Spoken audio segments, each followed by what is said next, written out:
Billy Recce is an award-winning writer, composer, and singer-songwriter who recently graduated from Fordham University.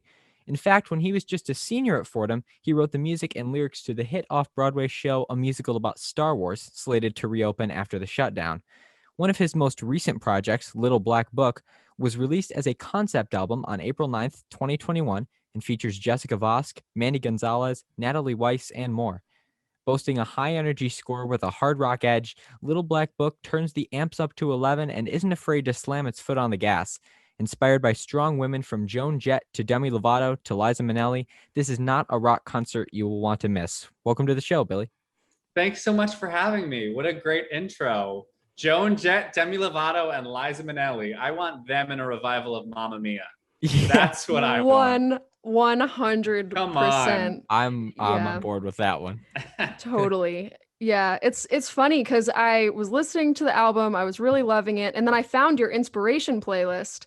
Oh, great. And I was like, well, no wonder I'm obsessed with this, because your inspiration playlist is actually really similar to my inspiration playlist for a radio show that I do that's all women. And I was like, okay, great. so this is like all of my favorite people, so no wonder. I love it. Is great. Do you have any Hannah Montana on your playlist as well?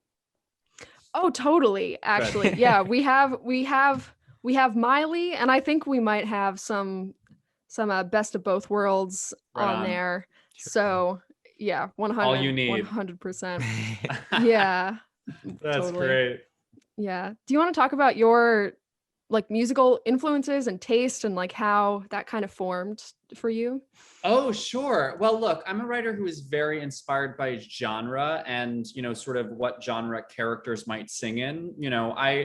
I sort of believe that a lot of new musical theater writers sort of forget that the music is as much a character as the lyrics are. So I sort of, for a show like this, I was like, Heidi Fleiss was this woman who represented, female badassery in the early 90s. So it only makes sense for this score to feel like it was written by, those sort of punk rock, female legends of that time and, a little earlier, a little later. I wanted it to sound like songs that Heidi would have been, the real Heidi Fleiss would have been listening to on the radio at the time. But, it really depends, like I said, on the project. So like a musical about Star Wars, which is about 3 Star Wars super fans who, write a Star Wars musical, is comprised of both a lot of little like, Star Wars musical motifs, alongside like the like most basic musical theater references that these like Star Wars nerds would be like, how do you write a musical? Let's listen to some musicals and then steal that, For me personally, I was really influenced by sort of musical theater writers who primarily give voice to character as opposed to their own voice, so writers like Randy Newman or like, Bill Finn was a big hero of mine. Like David Yazbek was a big hero of mine. Like all these writers who like, you can still tell like when a Bill Finn song is a Bill Finn song, but there is also something so quirky and idiosyncratic about those characters as reflected in the music and lyrics. So take us through how you landed on Heidi Fleiss's story to tell, the genesis of Little Black Book, and sort of the beginning journey of this show. Yeah, so I am a writer who is very inspired by sort of 3-dimensionalizing characters who have been 2-dimensionalized in the tabloids and the media. My first show that sort of got a lot of attention was a show called Balloon Boy the Musical, which was about, the infamous 2009 story where a father said his son was stuck in a homemade weather balloon, and was sort of about peeling back the curtain on this sort of, modern day, basically that story is like a modern day gypsy, this guy was like, a Colorado Mama Rose. So I'm always sort of inspired by those sort of like weird characters and character actors, people of a certain age, who might have like in a normal musical might have like one great song in the second act and get the biggest applause in the entire show, but like do not lead the show. So I was put together with this incredible director named Will Nunziata through our agents at Paradigm maybe 2.5 years ago. And, that coupled with his sort of knack for being known as sort of like the diva whisperer and sort of allowing iconic women of New York, women of a certain age, to stand center stage and tell their own story, we sort of landed on Heidi Fleiss, primarily because there was a Hollywood Reporter article at that time that, you know, sort of covered her trajectory from, you know, 26-year-old madam in the early 90s to, you know, recluse living in the deserts of Nevada with 40 parrots. And I was like, that story is crazy. Like, am I allowed to curse on this? I'm going to curse. This is a public show. Go for it. Great. Sure, go Keep for it it. out. But I was like, that is like a character that I want to spend 90 minutes with, right? Like that is, you know, somebody who in a normal musical might have that great second act song, but like I want to spend, you know, an entire evening with this person and hear her story in a really cool, weird, imaginative way. So you know, I had been working on this show with Will, you know, who's going to direct the production of it, for, you know, since 2019. We had a draft in early 2020 and we were going to do a 29-hour reading of it. Obviously COVID, you know, put the kibosh on that. So we said, you know, look, everybody's sort of sitting at home right now. And since this show is structured as a one-woman rock concert as sung by Heidi Fleiss, the way into this show will be through the music. So we said, you know, let's just get 11 incredible, diverse, you know, women of Broadway who each might represent a different shade, a different facet of Heidi Fleiss's journey and her life, and have them, you know, step in and sing the song, you know, sing these songs. So we, you know, we recorded the entire album from home, 14 women, 12 musicians, all recorded remotely and then put together by our brilliant producer and sound engineer to make it sound like we were all in the studio together. And, you know, the thing that I really wanted to do with this project specifically was not make sure that this didn't play as a cast album, right? We wanted it to feel like a concept album and make it the best sort of, you know, I didn't want dialogue. I didn't want like, you know, reprises or anything, because there is stuff in the show that is not reflected on this album. And similarly, there are things on this album that might not be reflected in the show. So I really just wanted this to just be like the kick-ass sort of intro to this world and this character that we have been developing and will continue to develop. Yeah. So what went into that decision specifically between like the cast album and the concept album? Because I think that's probably a decision that writers have been making as they've been producing their stuff in this time. Yeah, well, you know, like I said, the doorway into the show was through the music, and we knew we had to get that out there, you know. And for someone like me, I've always been, you know, somebody who I'm very like, if you want something done, you got to do it yourself, right? So I was like, you know, look, nobody is going to produce this show in quarantine right now, so let me just make this happen and raise some money and, you know, get people involved.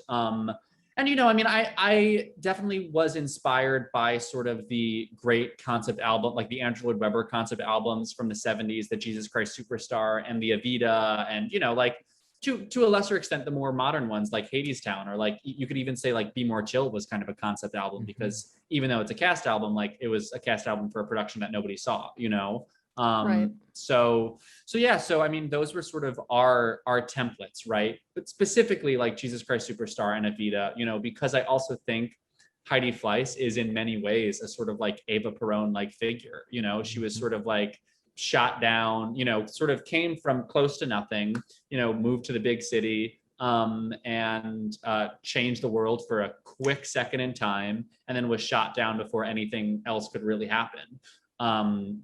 So, and look, if you want to go there, I think there is a Christ-like element to that too. You know, I mean, Sure. Yeah. You know, it's that sort of, like I said, you know, like somebody who was changing the world for a very quick time, who everybody was talking about, and then almost as quickly as they came onto the scene were, you know, completely obliterated.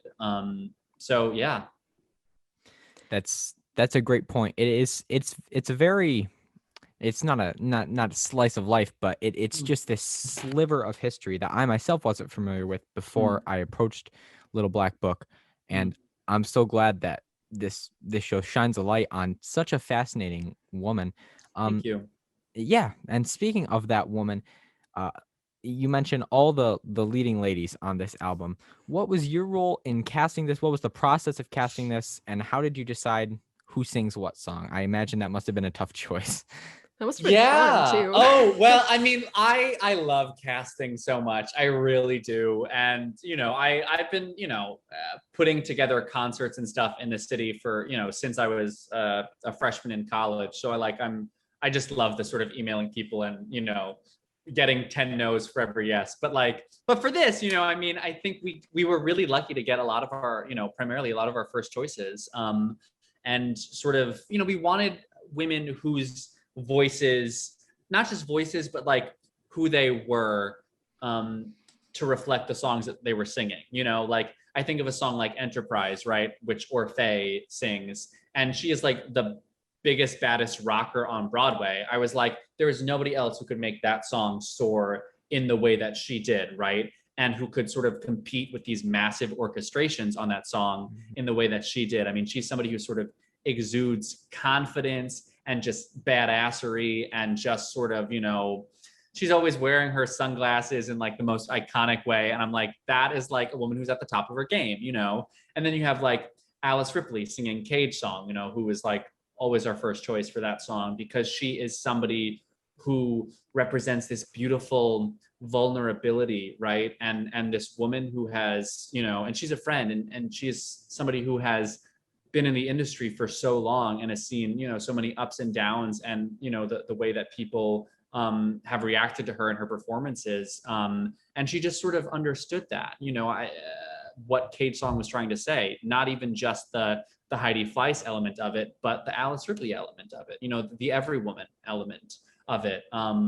So yeah, I mean, a lot of the casting was just us sort of emailing people and saying, like, there is nobody else like we can see doing this song better. I mean, obviously we were very lucky to have a small budget to work with, and get people involved. But yeah, I like still am pinching myself about being able to work with some of these women. I mean, like Jess Fosk is like the most, I'm sorry, I'm cursing so much. Like she's like the best vocalist, like, working on Broadway right now. So to like hear her sing, one of my songs was just like a dream come true. It's a cliche, but like it really was the coolest way to spend quarantine. Like Diana DeGarmo has been on the top, like my top 5 list of people I've wanted to work with for years. And like, this was just like finally the project where I was like, I should reach out and get her to do this, I cried when she lost American Idol in season 3, so like, there were just a lot of cool sort of full circle moments of working on this piece that I'm just really grateful for. Yeah. So as the writer and recording this all in quarantine and everything, did you get to be there or whatever, like virtually as the recording process was happening? Did you get to give notes and things, and how did that all work? Yeah, it depended on who was singing and like what process was best for them. I mean, that was something that we were also very cognizant of. We were like, we know, like, times are crazy, and like if you don't have the emotional bandwidth like right now to like be in a rehearsal room, like we will respect that, so we would have a Zoom with all these women beforehand and just sort of talk through the journey of the song and the recording process, but for the most part, a lot of them, I was just sort of like, here's the song, like let me know if you have any questions, like good luck, send me what you have, and if I needed any changes, I would ask them for changes, but like 98% of what people sent was like, what is on the album, like something about these songs, I think, unlocked something instinctual about, what these women had to offer, and sort of, I think the template was there, and in picking women who really reflected what these songs were individually, I think they understood also exactly how to sing it, right? So it was not a particularly hard process. Like I never got, I mean, it was a time consuming process, but like I never got like a recording from, someone and had to be like, can you record that whole thing again? I'm sorry, that was just awful. Like they were like, what is on that album is what I got. And that's just a testament to how incredible these women were, And then for the backup girls, that, we were in a studio because I knew the 3 backup girls needed to be so tight and so, crunchy in their harmonies. So we were all socially distanced in different rooms and all hooked up to each other with headphones last winter. But yeah, that was the only thing that we were all in the room for. I mean, even the musicians, they were all playing to click tracks and everything, and then put together. So it really was that sort of, quarantine miracle of everything just sort of coming together remotely in this way that is so distinctly 2021, Speaking of 2021, I guess, and back to 2020, we've seen a lot of these cast albums and concept albums come out in the wake of the pandemic when, people couldn't do live theater.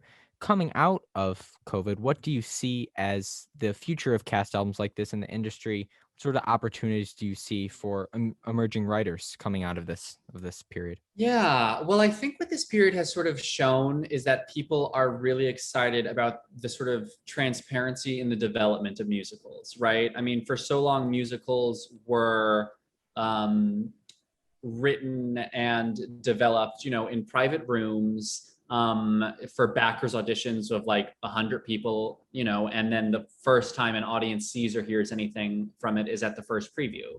I think this last year, I mean, what it comes from is us being so hungry for new material. But I think this last year has shown us that people are excited about seeing how shows are developed, from concept albums to, the TikTok musicals, right? Like, the reason that the Bridgerton girls are, so wildly successful is because they sort of peeled back the curtain and showed us, how process driven writing musicals are, right? And, like, I think the best thing about what they did was like live streaming their writing sessions. I mean, I don't think I've ever seen a writer do that, and so I hope for the future that we maintain sort of this emphasis on being transparent about the creation of shows, because I also think there is something sort of wildly elitist about just developing shows with 100 people in a room, who are just like super rich and like, they're the people who get to see this show and fall in love with it first. And I think the last year has sort of, because there is so much content and so much like so many new exciting voices being made, we are sort of opening the floodgates to the democratization of what the art form can be, right? And showing that it is possible for as many voices and ears, sets of ears and audiences to hear these shows in development as the team might want, right? Like, I'm really grateful for this opportunity because people will be able to come to the first production of Little Black Book in a year and a half, 2 years, already knowing the songs, and in that sense, it will feel like a real rock concert to them, right? Because you don't go to a rock concert without knowing any of the songs. Like, you're there and you like want to sing along, And for someone like me, I grew up on Long Island, so I was like able to sort of come see shows every now and then, but I really grew up on cast albums, and I would always, learn these shows and listen to them before I saw them. So I think that sort of element of people being able to fall in love with new material before it even hits a stage is just so special. Yeah. Yeah, that is a really exciting part of it. And it's new, but it's also not new because cast albums have been around, for a long time. And right. Well, and look, I mean, with the concept album thing, I mean, the Jesus Christ Superstar concept album sold millions of copies. Yeah. Like, that was right. Like a truly successful album before it was anything else, and I think, I think producers and theater makers are going to be a little more creative in the future about how shows get to Broadway, that there is not just one track to get there. And that, we should really be listening to, the people in power, the money people should be listening to what young people and what, just normal audience members are listening to and loving. Yeah. I couldn't agree more. Yeah. Yeah.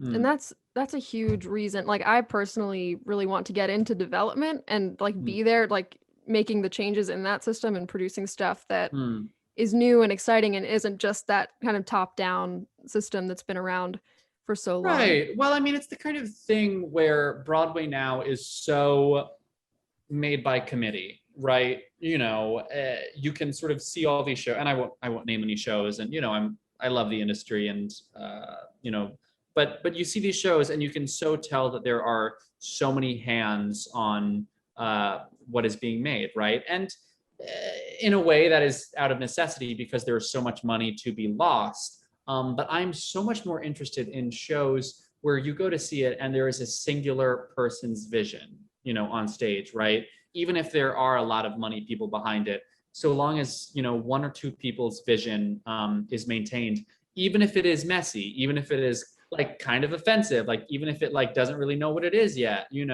like that is so much more appealing to me as an audience member in the theater, because theater is about taking those risks, right? And about seeing something before your eyes that you've never seen before, and that you have to be in the room to understand, So I think, I don't want to see Netflix shows on Broadway. Like I want to see, things, people taking risks and doing weird things that would not have existed in a pre-pandemic world, I suppose. I mean, you kind of hit the nail on the head of why we wanted to start doing this series in the first place. There you go. There you go. Yeah. Well, what have you guys been listening to as audience members? Like, what is it that like you want to be seeing when you go back to the theater?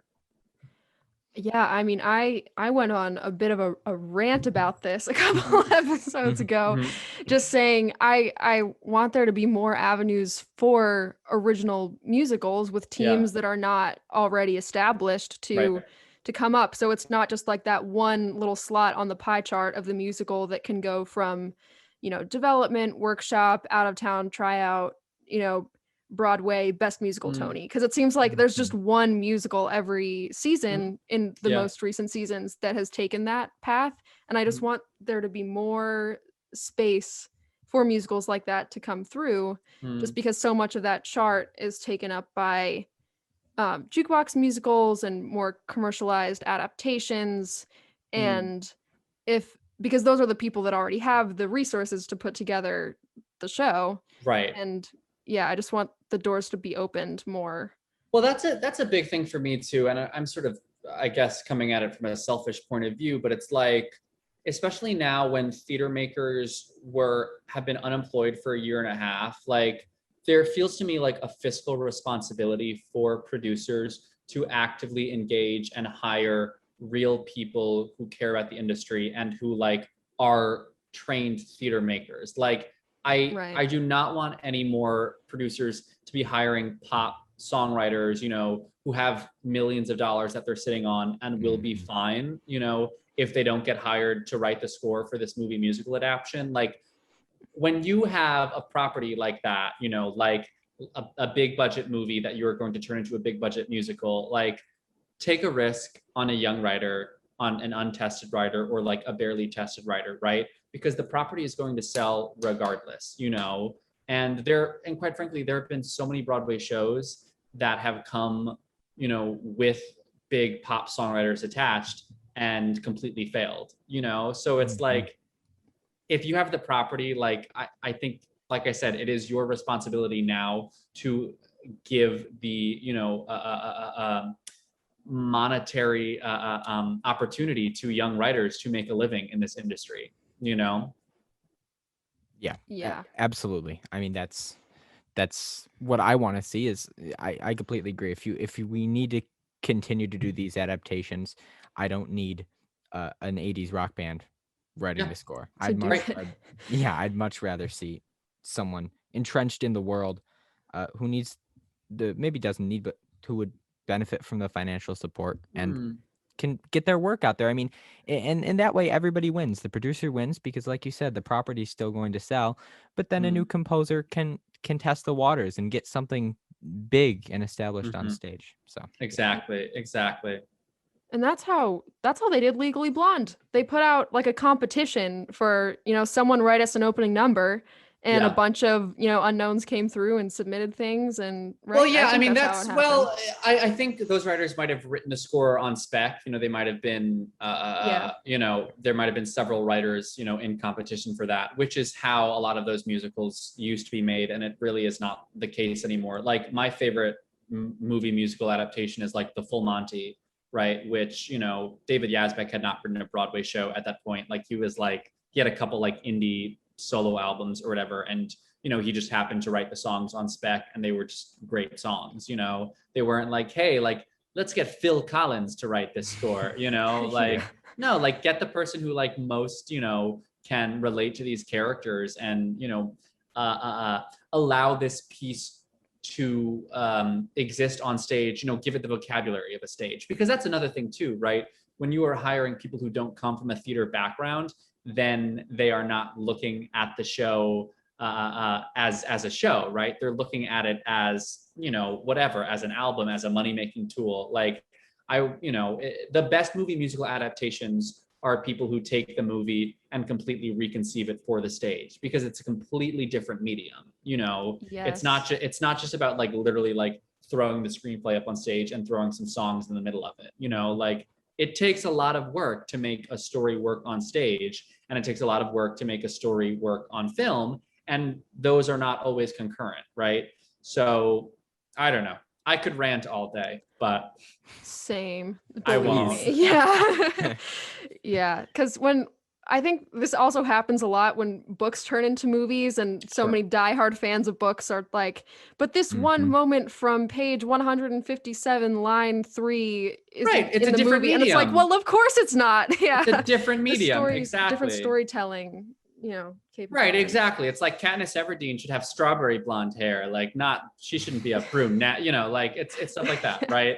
And it's just a different medium. And, I think if you, as a writer, are respecting that and understanding the vocabulary of what you're doing, it's like with theater, I'm just so tired of people using the Broadway industry as a stepping stone to, film, TV, fashion, a blue check, like what have you. Like I, as a theater maker, I'm interested in bettering the theater industry and pushing the form forward and making musicals that make a difference and change the game, and, being reverent to what Broadway is and, hopeful for what Broadway can be. I'm not in this just to get a blue check, right? And to like go to the Met Gala or whatever, like, and whatever. It's fine if you are and you have, if that works out for you, that's amazing. But like, especially now, the theater industry is hurting so much, and it's going to take a lot of work to get it back up and running. And the people who are leading that charge need to be people who care about theater because it is theater. Yes. Yeah. Yes. And I mean, you mentioned the blue check too, and like the whole social media phenomenon. How do you see social media too? As I know you're on TikTok and you're posting and creating stuff there too. Like, how do you see social media as playing a role in the forward thinking revolution? Yeah. Well, it gives you a platform, right? I mean, I'm certainly not an influencer, right? But like, I do have people who, I can post about, this latest project that I'm working on, and they will be excited by it, and we'll go to listen to it. And that, only gets more people excited by it. I mean, I think TikTok specifically, I was really adverse to joining it for quite some time. And,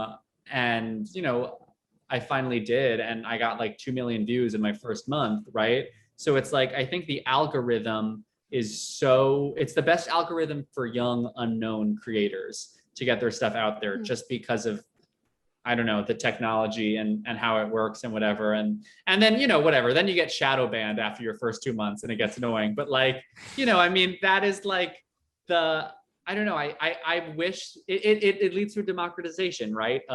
Of creators, and I wish that the industry reflected that, right? That it was, that everybody is on the same playing field. Like if you have 2 followers or if you have 2 million followers, if you are putting out good content, then people will see it somehow, So I hope that there is some way that we can sort of physicalize that and manifest that in the real world. I don't know how, but, I'm all for TikTok. It's annoying sometimes. It is the Wild West, but, when it's good, it's good. Yeah, no, absolutely. You mentioned that TikTok and other social medias can just be a platform for you to explore new work. So I guess the next logical question there is, what are you working on right now? We've heard about Foul Play, but is there anything you want to mention? Yeah, I just turned in the first act of Foul Play to my producer on it last week. So that was sort of eaten up a bunch of my life. Yeah, I mean, next up I'm working on a couple new pieces. We're shopping around Little Black Book right now, and hoping to get the right person to lead the charge on that, with the intention of it, being up and running somewhere in the next year and a half, 2 years. Foul play is a big thing, which for those of you who are listening who don't know what that is, Foul Play is a musical that I'm working on about two queer musical theater writers who get hired to write an apology musical for Chick-fil-A and all that follows. And then I'm working on a few different mixed media projects right now that I can't talk too much about. But I will say, for all the pain and sadness and grief that the last year and a half has caused, I do feel very fortunate that I was able to sit down and focus on writing the pieces that I have long, been wanting to and needing to write over the last year and a half. I had the time and the freedom and sort of the bandwidth to be able to do that. So I am, coming out of quarantine with a portfolio that I'm quite proud of. And Little Black Book was like a big part of that. But I've got 2 pilots and 2 screenplays that I've been shopping around, and obviously a couple theater pieces and an album that I'm really proud of. When I say stuff like that, I feel so bad because not everybody, you don't have to come out of quarantine with projects, but like for me, I am somebody who I will have a mental breakdown if I don't have 10 plates spinning at one time. So it was really nice to find those plates to be able to spin, I suppose, and make it feel like something was happening. Yeah, I can definitely relate to that. I had like 2 days of summer break where I was just kind of like a potato. And then I was like, okay, what's my project? Like, I need something to do. Yeah. I mean, especially now when for us as young people, right? It is so much easier, to get stuff out there and to find something to work on, and to sort of build something from the ground up. It might have been different if I was 50 years old and I relied on my next project being waiting for an $80,000 advance coming in from Scott Rudin, to work on my next project. I'm sorry, he who shall not be named, but Yeah. I'm at the point where I'm able to focus on these small sort of rinky-dink things that might become something one day, and I'm fortunate, in that sense. But yeah, Absolutely. Yeah. Shall we move to the Yeah, the let's go. bit? All right. Okay. Well, The bit. the We have bit. This transition is the most awkward one in every. Shall we move to shall the we bit? go? I am on the edge of my seat. Oh wow. Yeah. please keep this in the episode, Lou. Yeah. Sure. So but this we is have our we have a- go. Okay. You wait. introduce it. Okay. This went poorly. We do a thing at the end of every interview where we ask a couple of musical theater would you rathers as a sort of Ooh. very nice. Ooh, okay. I'm Yeah. excited. Yeah. So our first question is, would you rather be a plastic or a heather?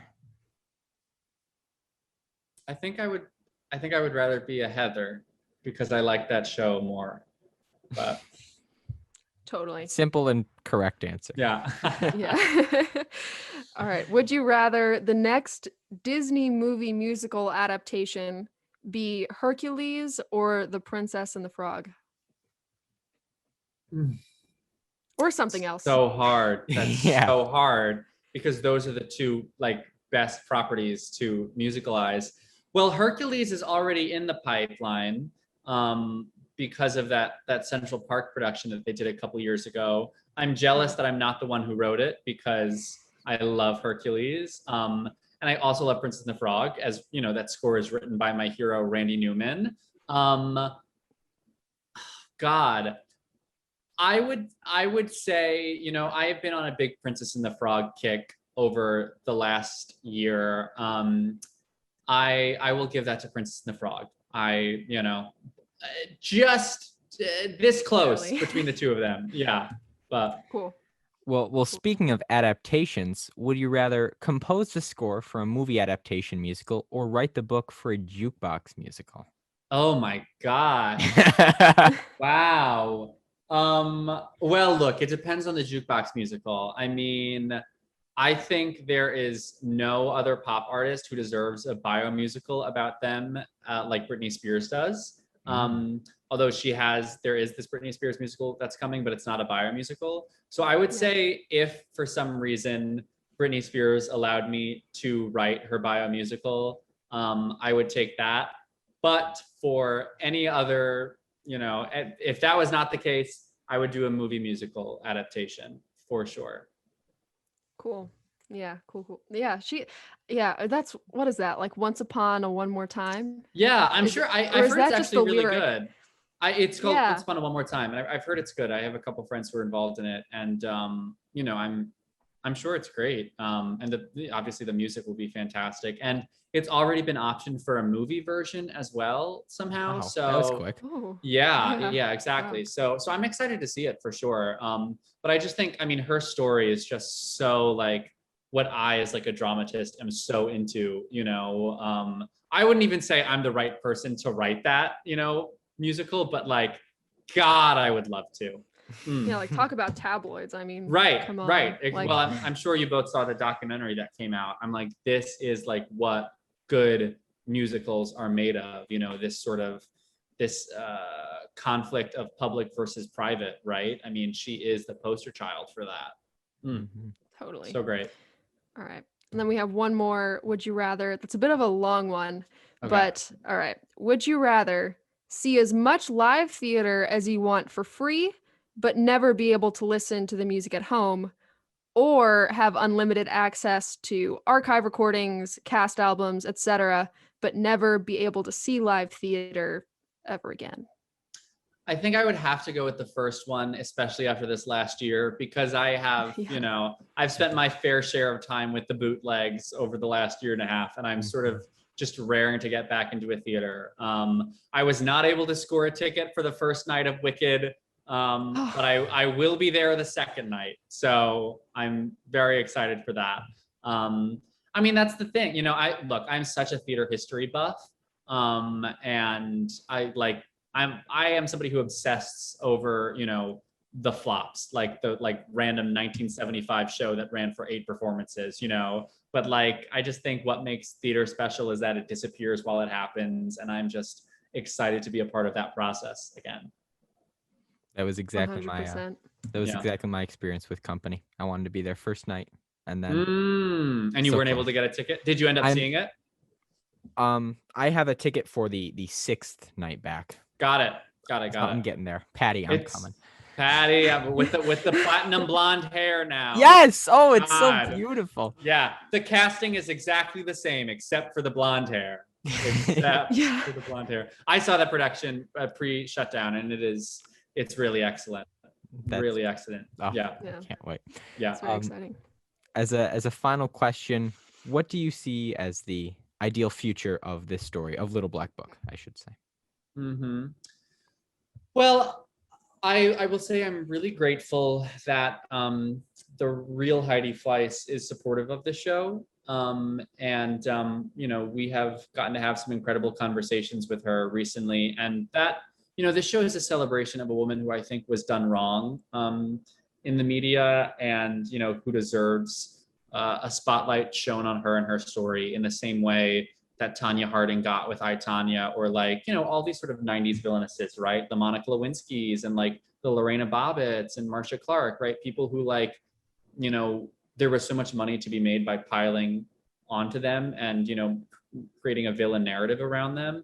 And that was really what I want to do with this show, is celebrate a woman and who got an unfair rep in the media, and allow people to see a different side of her. So, I'm really glad that Heidi is supportive of that mission. And I would hope in the next year and a half, 2 years, that, me, the real Heidi Fleiss, and whatever badass actress of a certain age are at an opening night party, clinking martinis together, and I just hope as many people as possible get to witness this story and, this show. I think it, it's a story about a phoenix rising from the ashes and about somebody, moving past the darkness and the things that people said about them and, their really tortured past, and finding a beautiful future and feeling hopeful and looking towards what is to come. And I think that is a story that right now we need more than ever. Absolutely. Could Mhm. not have said it better. Yes, me neither. Well, All thank you right. so much for Yeah, coming this on the was so show. great. This was fantastic. I enjoyed every second of this. Oh, thank you so much for having me. Thanks for allowing me to rant about Oh, the state of totally. musical theater. 100%. Yeah, That's we're all what we're about here that for. here at your Wednesday matinee. I love it. I love it. Thank God. Yeah. Well, thank you so much for having me, guys. Yeah, thank you so much. Thank you.